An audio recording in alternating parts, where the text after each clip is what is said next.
ini dikit-dikit deh yang kecil-kecil ini. Loh, emang kalau bid'ah kenapa? Bid'ah itu emang jelek. Apa sih artinya bid'ah? Kalau haram itu satu dari 5 matriks Islam yang paling baik dan harus ada namanya wajib. Kalau yang sebaiknya ada sunat, kalau yang ada atau tidak ada monggo namanya halal atau mubah. Kalau sebaiknya jangan, itu namanya makruh.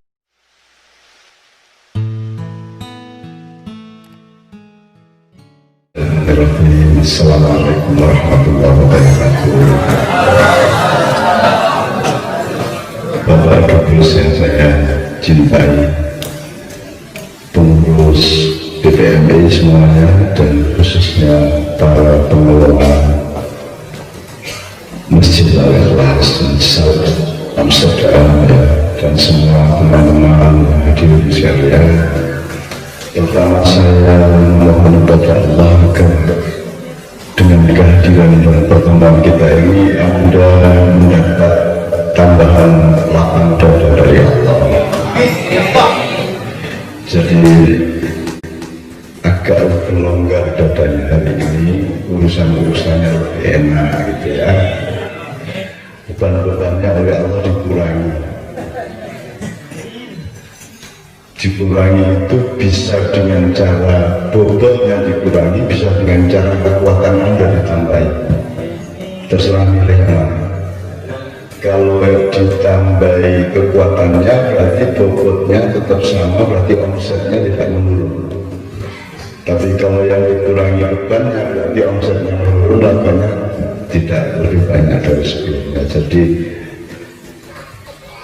Anda maunya oleh Allah dikurangi bebannya atau ditambahi kekuatannya?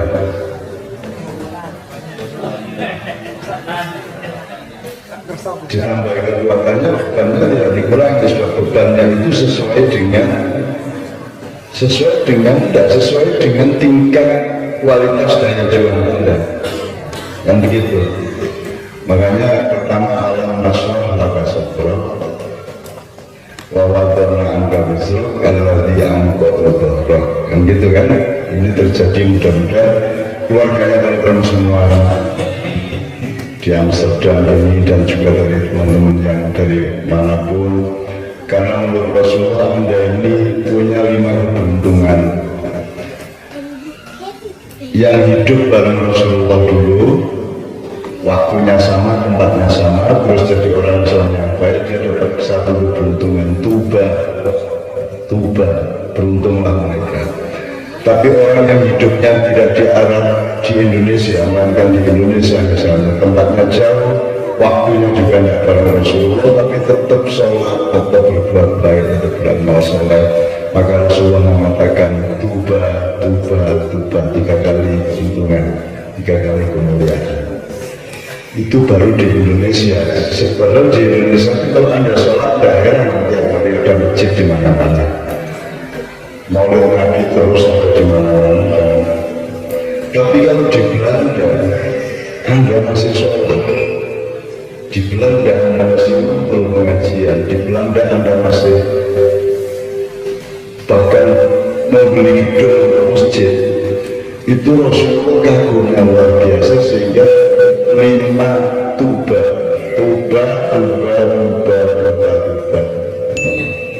Nah, jadi Anda nyetop.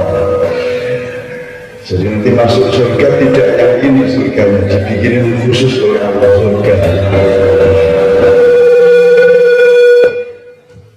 Amin ya rabbal alamin. Tak apa-apa, kalau sound system memang ada efek-efek seperti itu. Yang marvel aja juga gitu, apalagi sound system.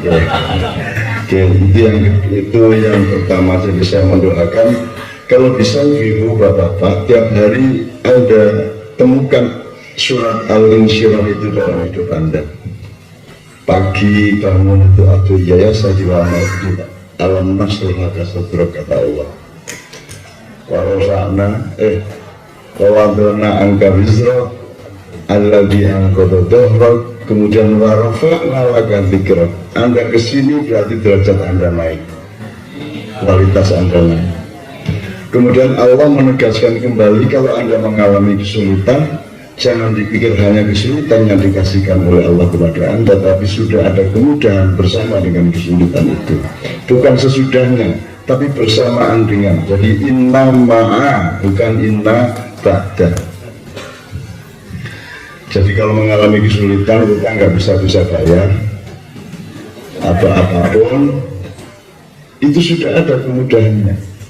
Sama dengan membeli gedung yang Anda pakai sebentar lagi itu tidak diterima oleh bank manapun, tapi di detik-detik terakhir ada seorang dermawan dari Medan, dari Indonesia. Jadi Allah itu selalu menyediakan kemudahan atas kesulitan kita. Masalahnya kalau kesulitannya itu pakai al, dalam bahasa Al-Qurannya pakai al, kalau kemudahannya tidak pakai al. Jadi kalau ada alnya itu berarti the, tapi kalau tidak pakai al berarti misalnya the book sama a book.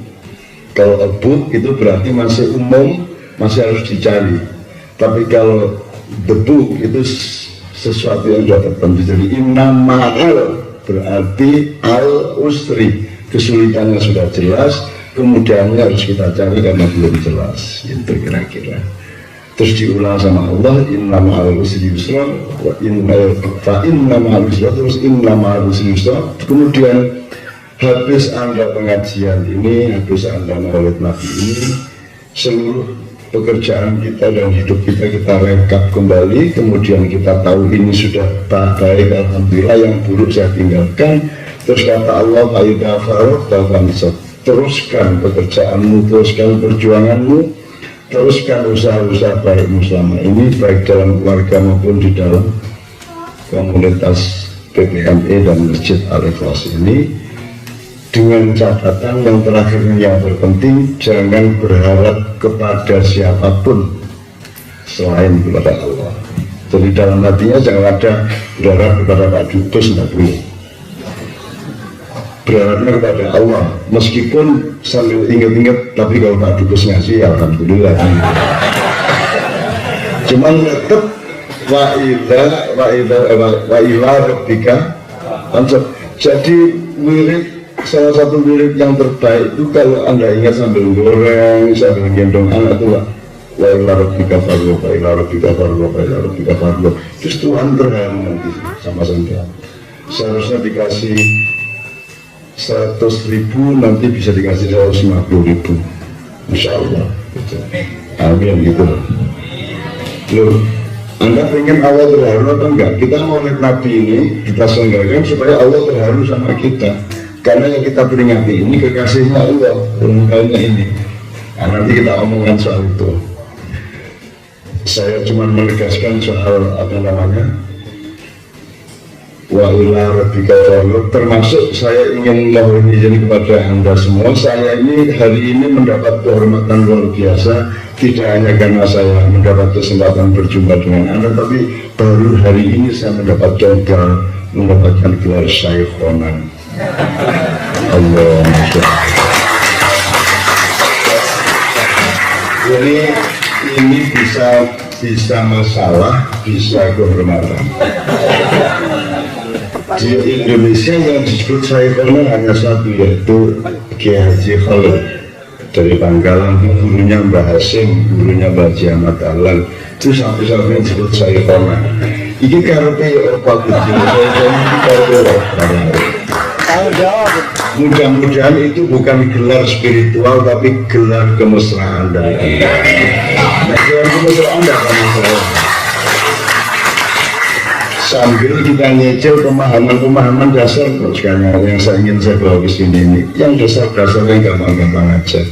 Syaikhona itu berarti ada urusan dengan nasab spiritual dari thariqah tertentu. Jadi kalau di thariqah itu ada Maulana, baru Syaikhona, baru dan seterusnya, ada macam-macam. Kalau di Syiah nanti ada Hujatul Islam, ada Mullah, ada Ayatullah dan seterusnya. Itu apa, ketentuan-ketentuan setiap aliran yang bisa beda-beda. Lah saya ini kan tidak termasuk di semuanya itu. Kalau di Indonesia ada Habib, Maulana, ada macam-macam. Kalau Habib itu selalu dikenal sebagai orang yang turunannya Rasulullah sehingga dihormati oleh semua orang. Habib itu kalau di Indonesia asal-usulnya karena ada orang alim sekali di daerah Kuitang di Betawi sana. Cucunya kalau manggil kakeknya ini Habib, Habib, itu terus, oh iya, kamu huna gitu kan. Jadi tiap hari tetangga itu mendengar Habib, si cucu memanggil mbahnya. Akhirnya semua orang di kampung itu memanggil dia Habib. Sejak itulah orang Arab asalkan alim dipanggil Habib. Sudah sampai Habib Syekh, Habib Rizik, semua pokoknya asal kelihatan, mohon maaf, asal kelihatan orang yang mancung terus pakai ban Vespa di sininya itu Habib. Oh, ini saya tidak mempersoalkan, saya hanya ingin meneguhkan kembali pemahaman kita yang kecil-kecil. Aslinya kalau turunan Rasulullah itu ada dua. Kalau lewat Sayyidina Hasan bin Ali dia dipanggil Sayyid. Kalau lewat Sayyidina Husain bin Ali berarti dipanggil Syarif. Seperti Syarif Hidayatullah itu berarti turunan Sayyidina Husain. Tapi kalau Sayyid itu kalau di kampung Arab ada ye. Nah, kalau ada ye berarti Sayyid dia, berarti dia turunan Sayyidina Hasan. Gitu. Lah saya ini Habib ya bukan, Sayyid ya bukan, Syarif ya bukan. Nek Surabaya Syarif tambah Yosa. Gitu. Oke, ini sekedar pengetahuan sebab di Indonesia ini apa saja dikomoditaskan, apa saja dijadikan barang jualan, termasuk Mbah Yai Hasyim Asy'ari itu bukan Mbah Kiai Hasyim Asy'ari, tapi Mbah Yai. Yai loh ya, Yai bukan Kiai. Kiai itu gabungan antara Ki dengan Yai. Kalau Ki itu panggilan budaya seperti Ki Hajar Dewantoro, Ki Mangun Sarkoro, Ki Hadi Sugito, Ki Mantep, Ki Gendeng Pamungkas, ya, Ki Fatmalah ya. Ini Pak Dukun ngiling-ngilingi loh, ya Allah. Kalau Ki Fatmalah. Nah, Ki itu berasal dari tradisi Jogja Solo. Ki itu biasanya dipakai untuk, kalau dulu Indonesia ini bukan negara kesatuan tapi negara persemakmuran. Jadi setiap perdikan atau kabupaten kira-kira itu dipimpin oleh, kalau nggak Ki Ageng, Ki Gede. Kalau Ki Ageng itu, kalau Ki Gede itu urusannya teritorial, kalau Ki Ageng ada plus spiritualnya, maka disebut Ki. Dan itu tidak di Jawa Timur, hanya di Jawa Tengah. Nah, ketika ada Yai dari Jawa Timur ke daerah Jawa Tengah, Ki sopo kae gitu. Terus oh Yai, oh Kiai ya, baru gabung Ki dengan Yai gitu. Itu kisahnya seperti itu menurut saya.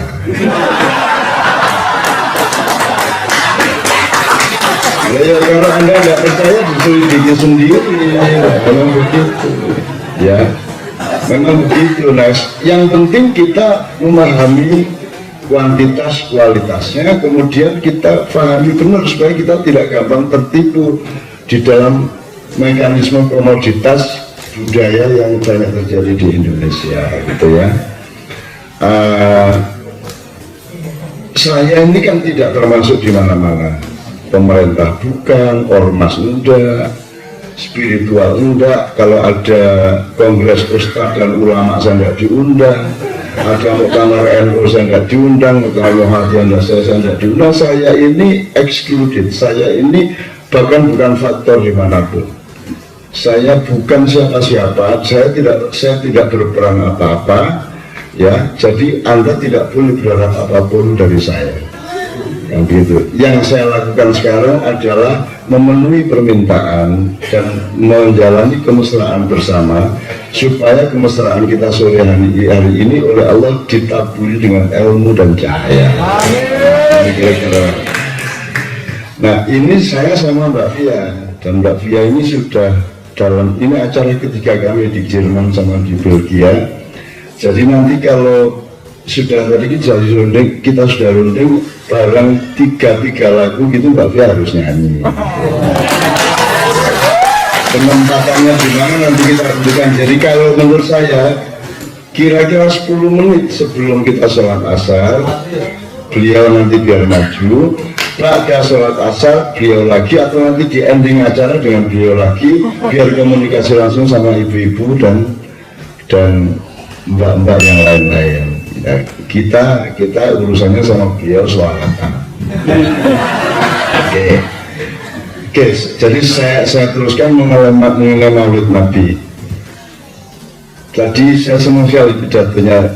Ini Maulid Nabi di seluruh dunia loh, meskipun Nabi Isa gitu. Aku senang banget ya. Aku senang betul lagi. Meskipun Nabi Isa lahirnya juga masih diperdebatkan tanggal berapa. Tidak apa-apa lah. Tanggal berapa aja, asal orang ulang tahun kita hormati kan gitu. Nah sekarang kenapa sih kita kok pakai mengulang tahun Nabi Muhammad?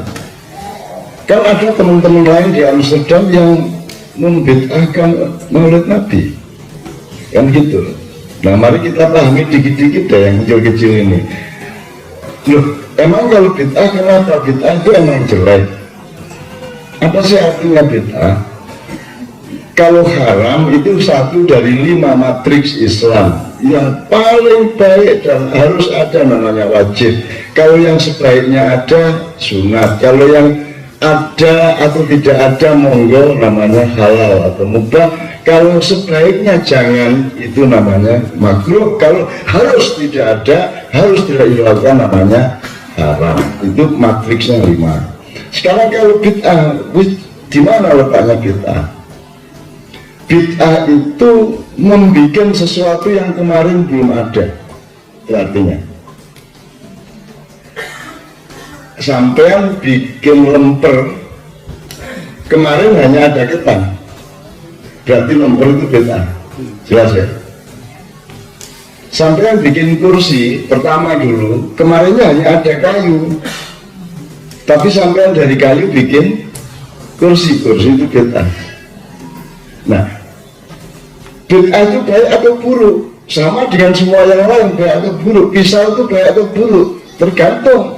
Kalau pisau untuk nguliti berambang api, kayak nuduk dasmu ya. Jadi baik buruknya sesuatu itu tergantung perilaku manusia yang memegangnya. Demikian juga bid'ah. Bid'ah bisa baik, bisa buruk. Dan bid'ah itu jangan terus dianggap asal bid'ah jelek. Maulid Nabi kan tidak ada perintahnya, maka bid'ah. Ya tapi juga tidak ada larangannya, kan gitu. Jadi kita tidak hanya melakukan sesuatu berdasarkan perintah, kita juga boleh melakukan sesuatu berdasarkan tidak ada larangannya. Maka kita mesti tahu bedanya ibadah mahdhah sama ibadah muamalah. Kalau ibadah mahdhah itu rukun Islam, sholat 5 waktu itu mahdhah, haji mahdhah, zakat mahdhah, ya puasa mahdhah, syahadat mahdhah.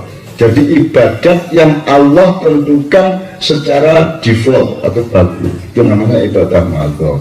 Dan itu tanda bahwa dia agama, itu ada perintah Allah langsung sholat 5 kali, 2 rakaat, 4 rakaat, 4 rakaat, 3 rakaat, 4 rakaat. Itu take it or leave it, namanya mahdhah. Sholat apa tidak, itu aja, tidak usah ditawar-tawar. Kok duhur capek-capek 4, buat 2 aja. Subuh ini kita seger ya, mestinya 4 gitu, tidak usah gitu. Juga tidak usah dalam sholat kreatif di masjid Al-Ikhlas. Sholat kok gini-gini kok, agak kreatif, pakai gerakan silat apa-apa gitu. Allahu Akbar.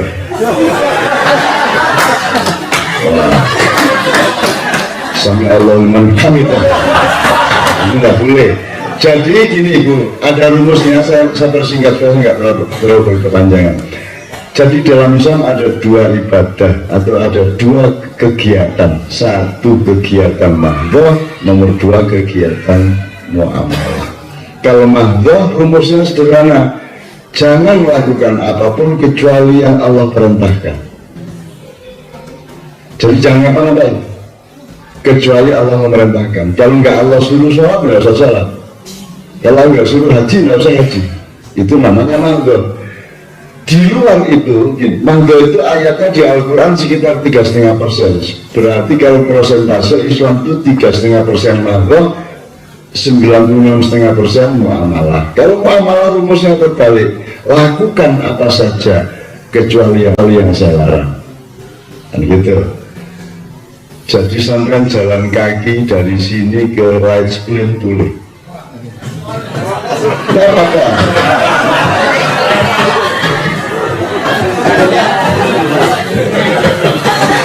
Terus saya dulu gelandang di sana tahun 1984-85, saya tahu persis Rights Plain, saya tahu persis.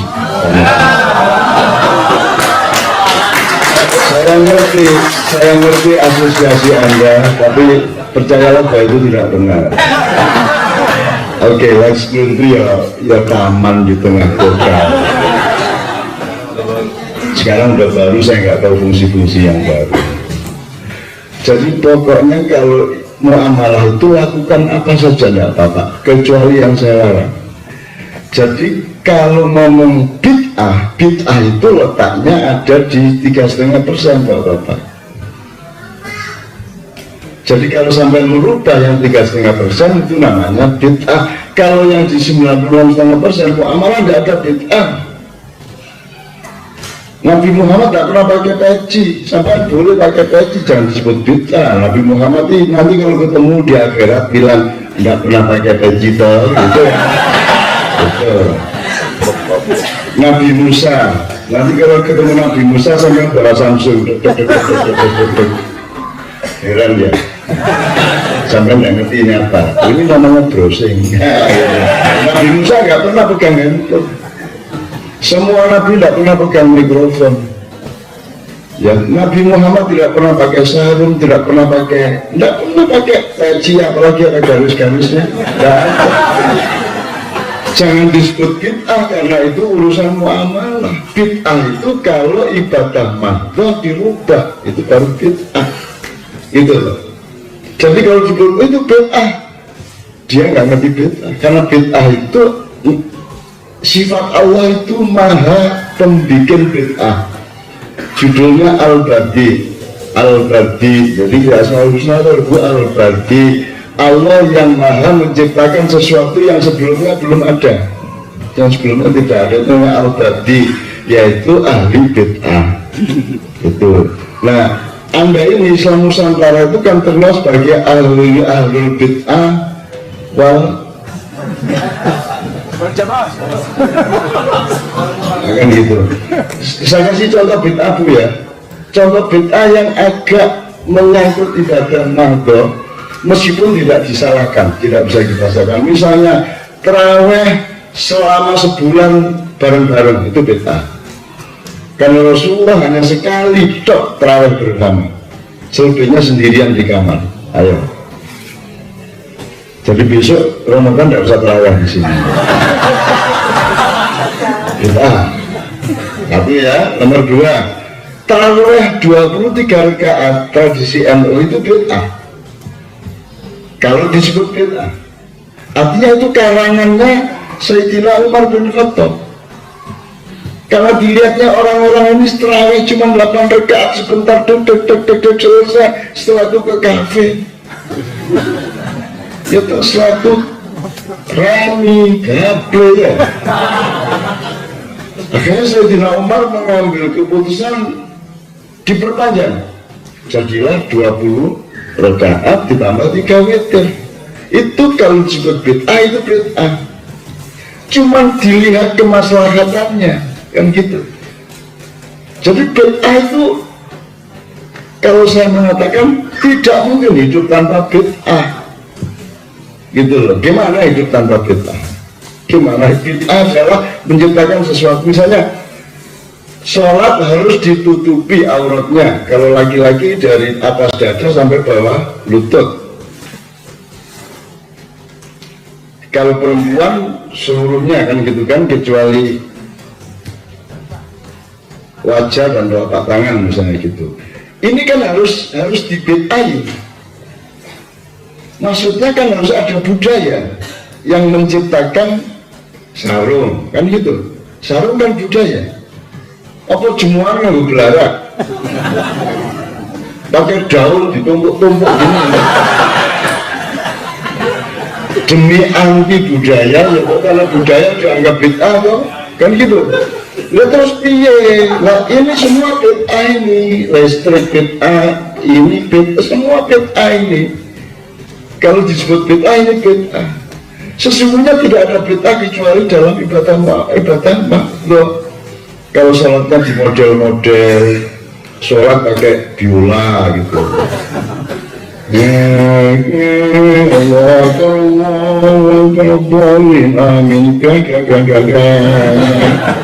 Allahu Akbar, bilang getah, Allah bilang getah, gendeng kabeh. Jadi saudara, ini untuk pengertian dasar. Jadi bid'ah is okay, ya toh? Tapi tetap diukur. Orang Islam itu berpikir dinamis. Saya tanya, makan nasi halal apa haram dulu? Itu zatnya, barangnya yang halal. Tapi kalau nasi curian, jadi nanti dulu kalau haram itu ada dinamikanya, ada konteksnya, ada ilatnya. Maka fikih itu berkembang, maka ada usulul fikih, ada filsafat hukum, gitu loh. Sholat di tengah jalan raya di Sudirman sama di Tamrin, sholat Jumat halal apa haram? Nah kan gitu terus berdebat kemarin.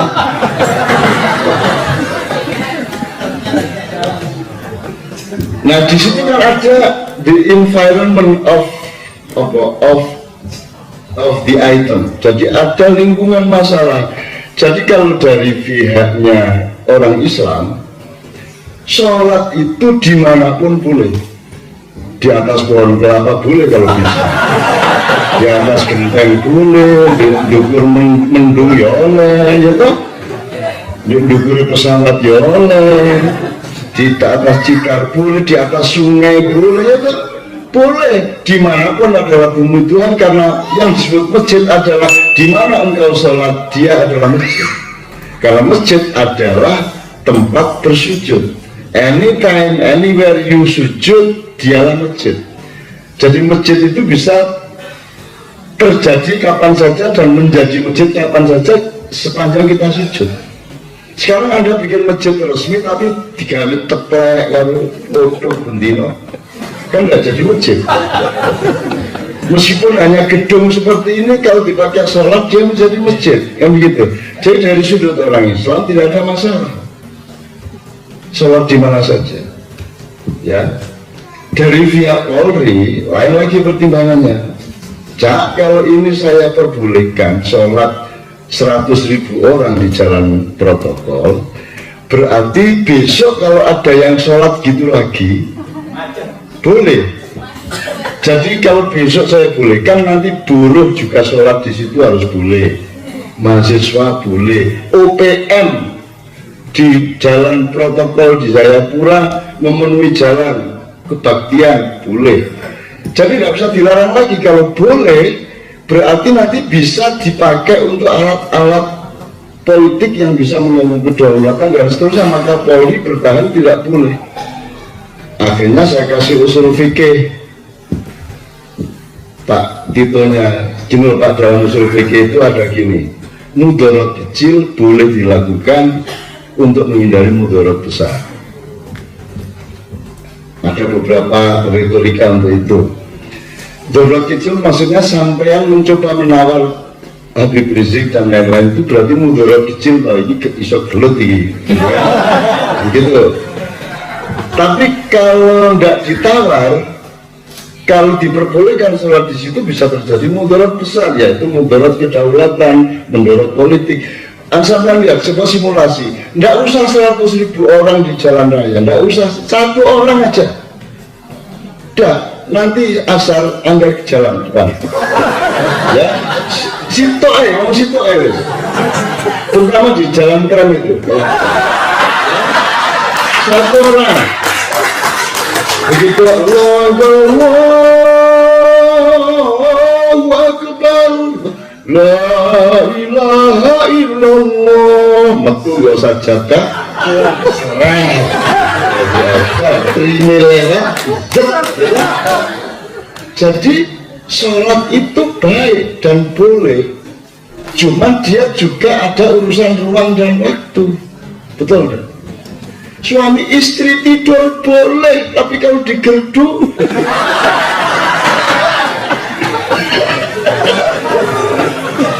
ya Bu ya, hilang apa nih?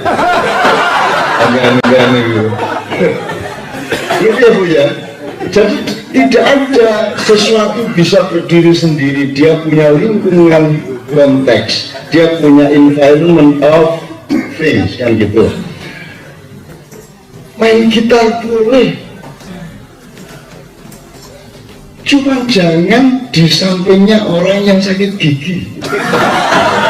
Enggak. Ya diduga nggak semua. Jelas ya Bapak ya Ibu ya. Jadi kalau kita diganggu orang, diomongin bid'ah, haram segala macam, kita sudah punya jawabannya sekarang. Gitu loh. Wiritan itu baik Bu. Tapi kalau suamimu wiritan tok bendino gak nyambut gawe ya. Jadi ini ibu gak bisa masak, anak sekolah gak punya biaya untuk naik tren, bapak wiritan.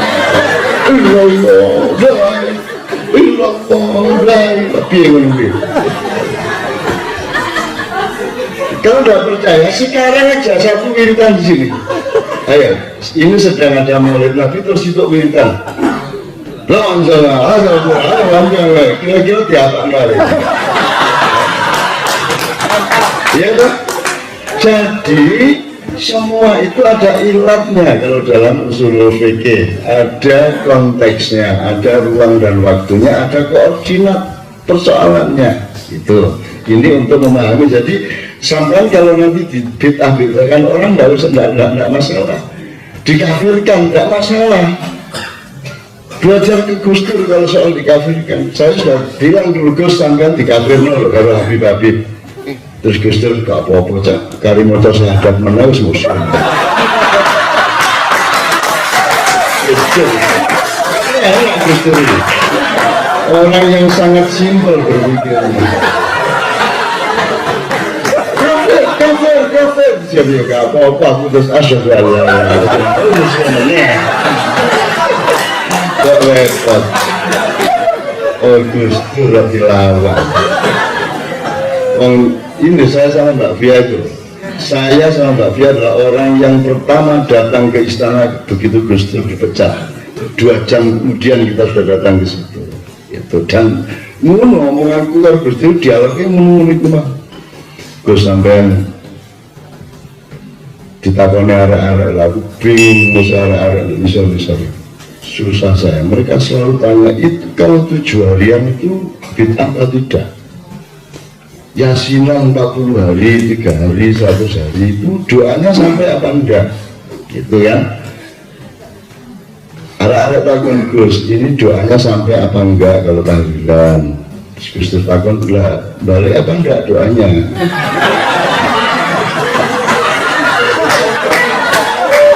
Maksudnya apa Gus? Nah ya doanya yang dikirim itu balik apa enggak? Kalau enggak ada doa yang balik berarti nyampe. Nah itu Gus Dur. Saya Mbak Pia ini Gus Dur masih berduduk manggil habis dipecat oleh Pak Amin Rais terus berduduk terus Gus ini Gus sampai itu ya apa sebenarnya ngapain bikin degret itu ngapain? bilang saya kan punya teman namanya saya ini, saya bilang saya kan juga yang antar sampean naik ke sini, saya yang beresin Pak Harto, beresin Hamzahas, beresin Akbar Tanjung supaya mereka milih sampean melawan Habibie. Kenapa sekarang sampean tiba-tiba bikin dekret pedomannya cuma Kolonel Juanda nggak nanya-nanya ke saya? Terus jawabnya gini, lalu sesuai kalau dekret aja. Masa lama nggak ada dekret, nggak usah bikin dekret sekarang sesuai kalau coba. Ya tapi kan dihitung Gus. Saya kan nggak ngerti siapa komandan pasukan tank yang kemarin mengepung istana. Itu Mbak Fia bisa beresin dia. Karena ketika sampean akan bikin dekret moncongnya menghadap ke rakyat, begitu sampean umumkan dekret moncongnya menghadap istana. Kalau tadinya itu dia warning kepada rakyat, nggak usah main-main, saya bela presiden.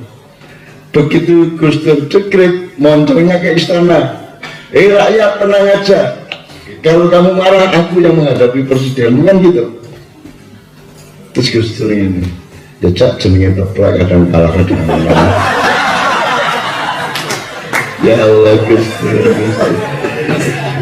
Dur akhirnya Markus kemudian keluar ke istana ke halaman kanggo kado tenda nganggo galungan sarung gitu Pak. Ya seluruh dunia menangis, malaikat ikut menangis tapi kemudian tertawa karena Gus Dur sendiri itu acting.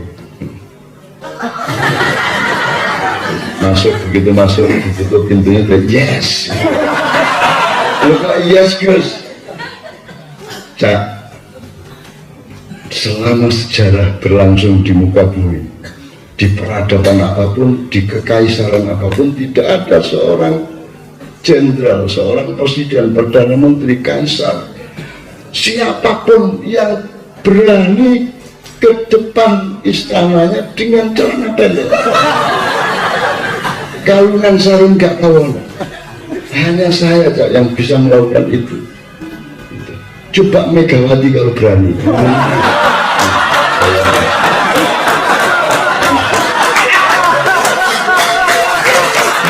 Sudah ini pemandangan kelebar-lebar ya.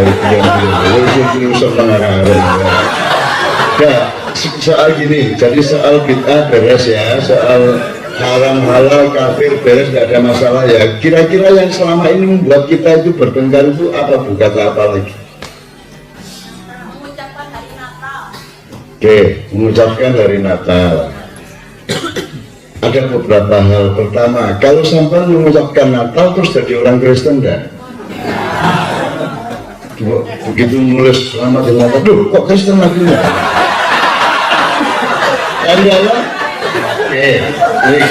Ini utamanya Pak Dubes mantu, terus ada resepsinya, panjenengan sampean diundang beliau hadir ke resepsinya. Itu sampean harus setuju nggak sama menantunya? Kok itu kok menantunya yang sana misalnya gitu? Harus setuju nggak? Meskipun nggak setuju kan tetap datang. Bahwa dia punya menantu siapa kan urusan beliau. Kita hormati beliau mantu. Bahwa mantunya Anda nggak cocok, ya nggak masalah, kan gitu.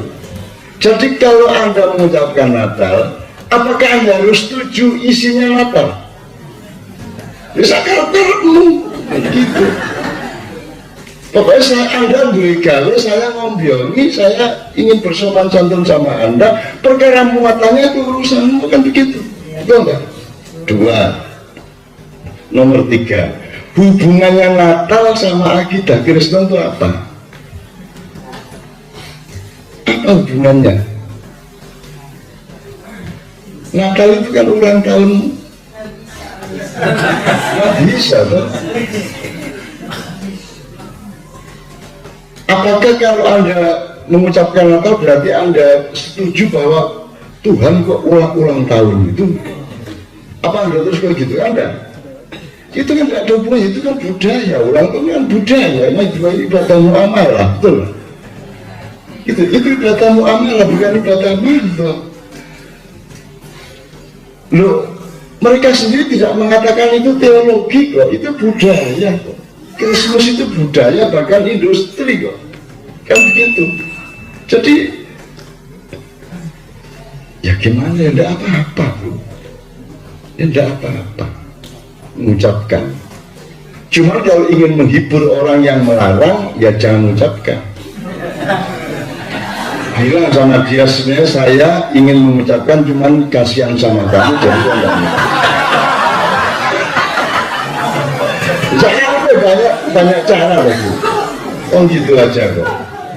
Nggak ada masalah sebenarnya mengucapkan Natal, mengucapkan apa, nggak ada masalah, gitu loh.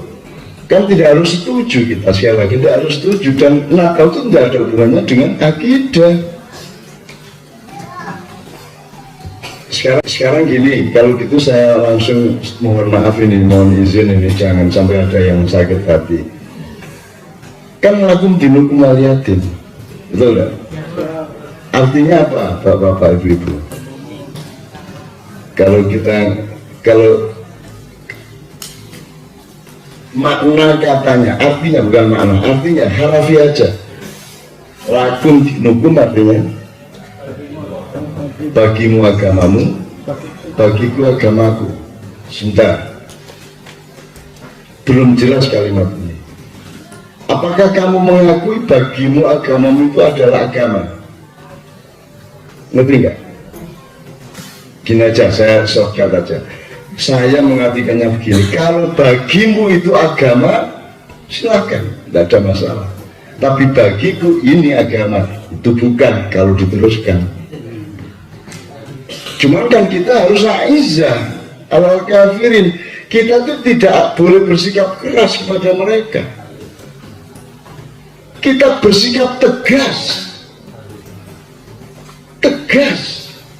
Itu pun di surat Al-Maidah, bukan 51 tapi 3 ayat berikutnya.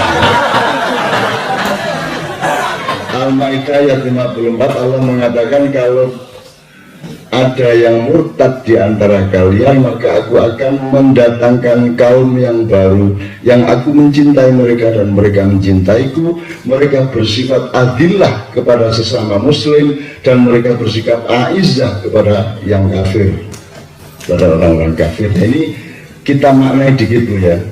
Pertama, murtad itu artinya orang yang kembali seperti semula, gitu loh. Anda sudah tahu 4 kali 4 16, kok besok Anda ngitungnya kok 4 kali 4 sama dengan 20, berarti Anda murtad dari pengetahuan Anda. Jadi murtad itu artinya Anda kembali ke semula. Wong sudah S3 kok mikirnya kayak S1, kan gitu. Wong sudah dewasa kok isi cengeng, kan gitu.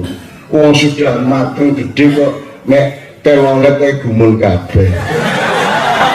Enggak murtad kabeh, telol tak bingung kayak cilik. Kan gitu misalnya. Itu jadi murtad itu bukan orang yang secara formal keluar dari Islam. Kalau keluar dari Islam, kalau urusan cuma itu kan Gus Dur udah jawab, ya sudah tinggal baca syahadat lagi. Kan gitu. Jadi irtada itu sesuatu yang substansial, di manakah kita tidak menggunakan apa yang sudah kita ketahui.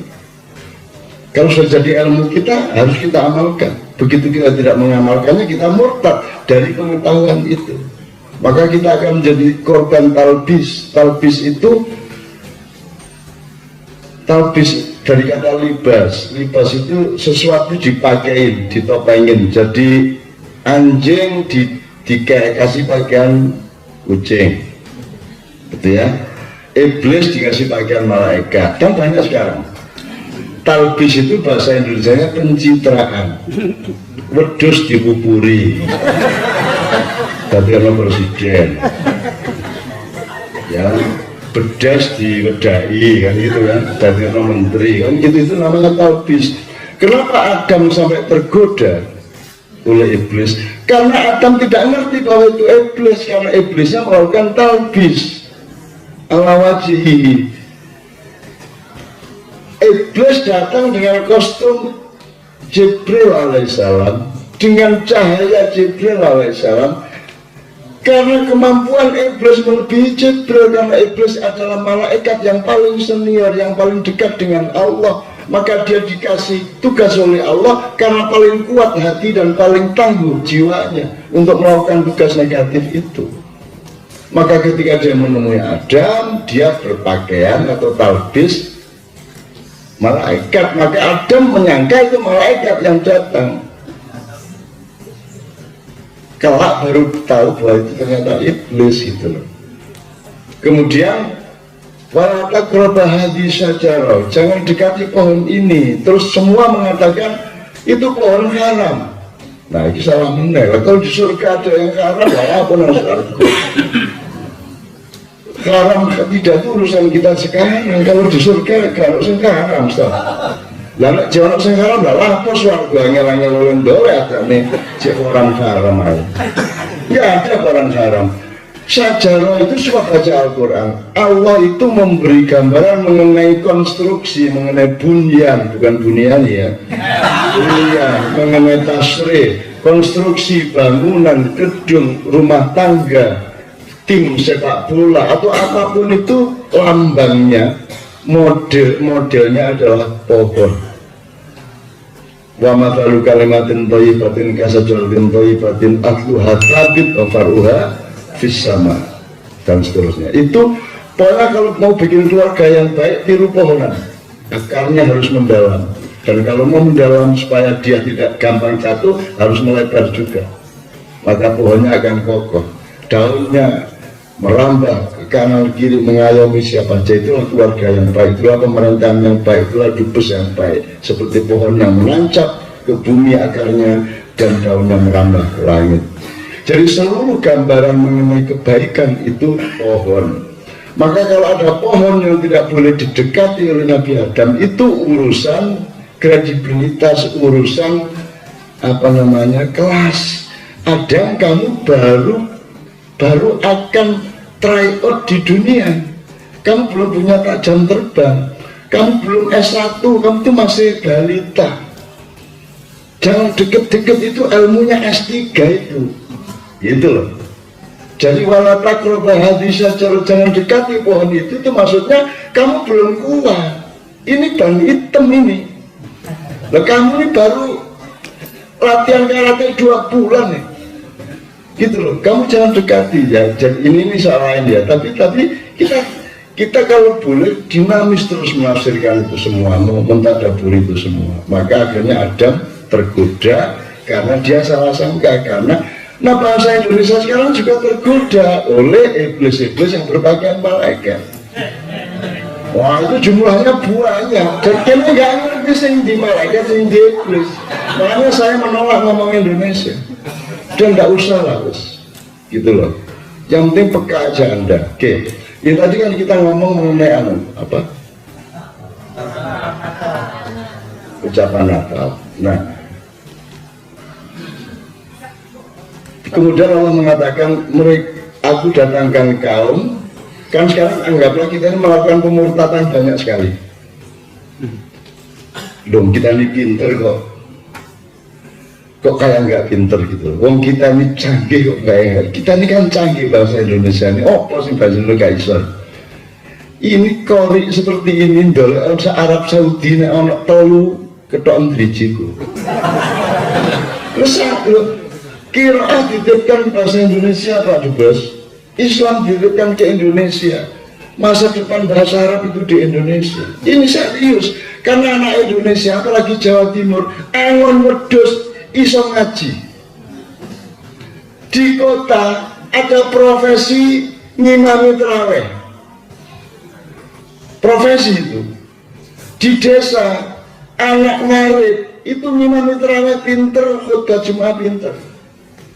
Gitu loh. Jadi orang Indonesia itu istimewa. Saya bisa bicara sangat banyak. Karena saya juga sangat punya nafsu dikit untuk ngasih tahu bahwa Indonesia itu yang tidak diketahui dunia adalah rakyatnya yang luar biasa, umatnya yang luar biasa. Ini ada PCNO, berarti ada PBNO. Pemerintah jangan GR. Kalau ngalahin PBNO gampang, kasih rumah sakit beres. Tapi kalau Nahdien itu bukan NO. Nahdien itu makhluk tersendiri. yang nggak peduli Said Agil melakukan apa saja. Mereka tetap selawatan, tetap berbuat baik, tetap istighosah, tetap wiridan. Itu Nahdliyin. Dan Nahdliyin tidak bisa dikalahkan. Umat Islam yang di bawah tidak bisa dikalahkan. Kalau ormas Islam gampang dibeli, DPR gampang disogok, pemerintah gampang dikendalikan. Tapi kalau umat, jangan main-main sama umat Islam di Indonesia, jangan main-main sama rakyat Indonesia. Jangan main-main. Dan lain sebagainya. Saya sebenarnya ingin pidato kenegaraan sebenarnya. Ya, hati-hati kan ya. Jari-jari zaman. Tapi kapan-kapan. Jadi Allah mencintaimu dan engkau mencintai Allah, kan itu jadi Allah.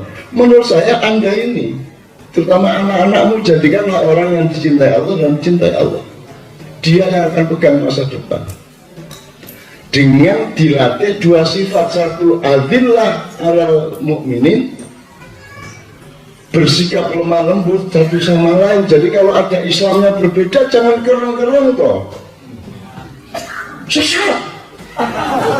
Orang sesat kok dimarahin gitu. Kita nyetir, jalannya keliru, wazirnya nggak beres tadi apa GPS-nya, terus kita tersesat. Terus bingung, terus orang kampung datang, hei sesat kamu, iya dong, tersesat itu mestinya ditolong ya, mau dituding-tuding, ya apa lah kayak gitu, kan mestinya kita ditolong, disayang, sesat kok dituding-tuding dan dinikmati lagi, itu tahlilan sesat itu. Jadi siapakah yang menikmati sesatnya manusia? Kecuali setan. Sekarang banyak sekali setan yang menikmati kesesatan Anda. Meskipun Anda tidak sebenarnya sesat, yang mengatakan Anda sesat adalah mereka. Dan mereka sangat menikmati kesesatan Anda karena mereka tidak ingin menyelamatkan Anda dari kesesatan itu. Kan begitu? Berarti mereka setan. Karena hanya setan yang menikmati sesatnya manusia. Kalau ada orang sesat, kita tolong. Lu sampai kata nanti sampai mana? Saya itu pernah gitu sih orang itu. Saya sama Mbak Fia tuh sama siapa itu kadang bulan jalannya kembet mas, kembet loh mas ya. Kembet itu jeglong-jeglong, sorry. Jadi air tanah liat kita nggak bisa lewat gitu ya, itu ya mas ya, apa namanya itu, jeblok. Ini saya padang bulan nih setiap bulan ya, ini tuh maju nggak bisa, mundur nggak bisa, maju, pokoknya setengah mati. Akhirnya penumpang turun, tinggal saya gini, tinggal saya yang coba maju mundur, dikasih kayu terus kan nggak bisa, orang kampung keluar gini. Sampai tadi mestinya lewat sini, jangan lewat sini. Oh ngerti Pak, mungkin kalau tak meriki malah kita lewat meriki. Coba gimana? Terus datang lagi rombongan lain loh. Kok sampai lewat meriki? Itu dulu meriki. Iya, apa sih orang itu? Yang saya butuhkan itu suruh menunggu.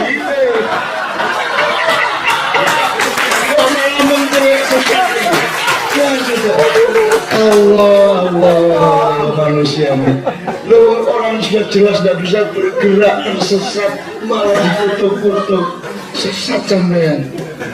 Ya Allah, saya bilang suruh menguat kurangin berbagai salah di depan tapi gak bisa bergerak ya. Jadi sesama muslim mari kita sayang satu sama lain. Masa nggak sayang satu sama lain? Kan kasihan kalau ada orang masuk neraka, kasihan kalau kita salah, gitu kan. Itu pun sebenarnya kalau kita memang sayang, rendah hati dong satu sama lain. Belum tentu loh yang saya ini benar, yang kamu salah. Misalnya kalau saya terawih 23, belum tentu yang 23 salah, yang benar 11 loh ya, belum tentu loh. Kalau Al-Fatihah itu alhamdulillah dulu atau langsung alhamdulillah atau bismillah, nah perasaanku ketiga-tiganya boleh. Kalau sholat pakai usolli apa tidak? Masa sholat nggak pakai usolli? Sholat pasti pakai niat sholat, bahwa niatnya diucapkan atau tidak kan soal birokrasi, nggak ada masalah kan gitu. Tapi belum tentu yang saya ini lebih benar dari Anda kan gitu. Nah kan kita sekarang egois semua, gitu ya. Nah kemudian yang kedua, kepada orang yang kita sebut kafir, ini juga sebenarnya saya tidak cenderung menyebut orang kafir itu. Sampai kafir apa muslim? Ngaku lah, ngaku. Ibu, oke. Oh, udah saatnya. Oke.